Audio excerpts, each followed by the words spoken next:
एकलव्य की कहानी। महान धनुर्धर एकलव्य की जीवन की कथा।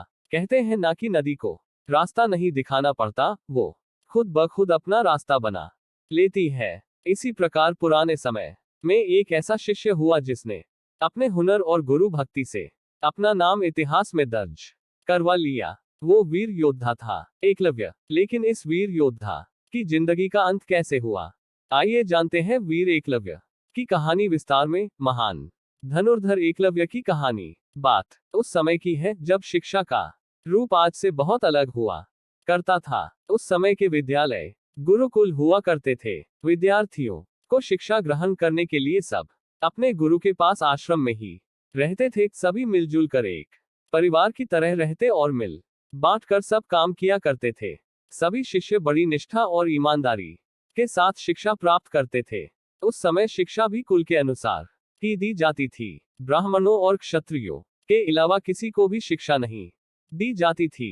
महाभारत काल में प्रयाग इलाहाबाद के तटवर्ती प्रदेश में सुदूर तक फैला हुआ एक राज्य श्रृंगवरपुर था। व्यातराज हिरण्यधनु उस आदिवासी इलाके के राजा व एक महान योद्धा थे। गंगा के तट पर अवस्थित श्रृंगवरपुर उसकी सुदृढ़ राजधानी थी। उस समय श्रृंगवरपुर राज्य की शक्ति मगध, हस्तिनापुर, मथुरा, चेदी और चंद्री आदि बड़े राज्यों के समकक्ष थी। निषादराज हिरण्यधनु और रानी सुलेखा व उनकी प्रजा सुखी और संपन्न थी। निषादराज हिरण्यधनु की रानी सुलेखा ने एक पुत्र को जन्म दिया जिसका नाम अभिद्युम्न रखा गया। बचपन में वह अभय के नाम से जाना जाता था। बचपन में जब अभय शिक्षा के लिए अपने कुल के गुरुकुल में गया तो अस्त्र शस्त्र विद्या में बालक की लगन और एकनिष्ठता को देखते हुए गुरु ने बालक को एकलव्य नाम से संबोधित किया। सारी शिक्षाएं प्राप्त कर एकलव्य युवा हो गया तब उसका विवाह हिरण्यधनु के एक निषाद मित्र की कन्या सुनीता से हुआ। एकलव्य को अपनी धनुर्विद्या से संतुष्टि न थी, इस कारण धनुर्विद्या की उच्च शिक्षा प्राप्त करने के लिए उसे उस समय धनुर्विद्या में दक्ष गुरु द्रोण के पास जाने का फैसला किया। एकलव्य के पिता जानते थे कि द्रोणाचार्य केवल ब्राह्मण तथा क्षत्रिय वर्ग को ही शिक्षा देते हैं और उन्होंने एकलव्य को भी इस बारे में बताया, परंतु धनुर्विद्या सीखने की धुन और द्रोणाचार्य को अपनी कलाओं से प्रभावित करने की सोच लेकर उनके पास गया, परंतु ऐसा कुछ भी न हुआ और गुरु द्रोणाचार्य ने उसे धनुष विद्या देने से इनकार कर दिया।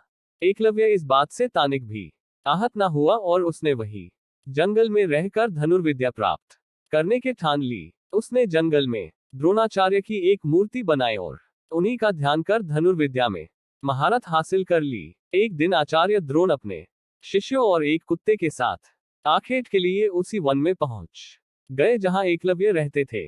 उनका कुत्ता राह भटक कर एकलव्य के आश्रम पहुंच गया और भौंकने लगा। एकलव्य उस समय धनुर्विद्या का अभ्यास कर रहे थे। कुत्ते के भौंकने की आवाज से एकलव्य की साधना में बाधा पड़ रही थी, अतः उसने ऐसे बाण चलाए कि कुत्ते को जरा सी खरोंच भी नहीं आए और कुत्ते का मुंह भी बंद हो गया। एकलव्य ने इस कौशल से बाण चलाए थे कि कुत्ते को किसी प्रकार की चोट नहीं लगी और अपने बाणों से कुत्ते का मुंह बंद कर दिया। कुत्ता द्रोण के पास भागा। कुत्ता असहाय होकर गुरु द्रोण के पास जा पहुंचा। द्रोण और शिष्य ऐसी श्रेष्ठ धनुर्विद्या देख आश्चर्य में पड़ गए। वे उस महान धनुर्धर को खोजते खोजते एकलव्य के आश्रम पहुंचे और देखा कि एकलव्य ऐसे बाण चला रहा है जो कोई चोटी का योद्धा भी नहीं चला सकता। ये बात द्रोणाचार्य के लिए चिंता का विषय बन गई। उन्होंने एकलव्य के सामने उसके गुरु के बारे में जानने की जिज्ञासा दिखाई तो एकलव्य ने उन्हें वो प्रतिमा दिखा दी। उन्हें यह जानकर और भी आश्चर्य हुआ कि द्रोणाचार्य को मानस गुरु मानकर एकलव्य ने स्वयं ही अभ्यास से यह विद्या प्राप्त की है। अपनी प्रतिमा को देख आचार्य द्रोण ने कहा कि अगर तुम मुझे ही अपना गुरु मानते हो तो मुझे गुरु दक्षिणा दो। एकलव्य ने अपने प्राण तक देने की बात कर दी। गुरु दक्षिणा में गुरु द्रोण ने अंगूठे की मांग की, जिससे कहीं एकलव्य सर्वश्रेष्ठ धनुर्धर ना बन जाए। अगर ऐसा हुआ तो अर्जुन को महान धनुर्धर बनाने का वचन झूठा हो जाएगा। एकलव्य ने बिना हिचकिचाहट अपना अंगूठा गुरु को अर्पित कर दिया। इसके बाद एकलव्य को छोड़कर सब चले गए। एक पुरानी कथा के अनुसार इसका एक सांकेतिक अर्थ यह भी हो सकता है कि एकलव्य को अतिमेधावी जानकर द्रोणाचार्य ने उसे बिना अंगूठे के धनुष चलाने की विशेष विद्या का दान दिया हो।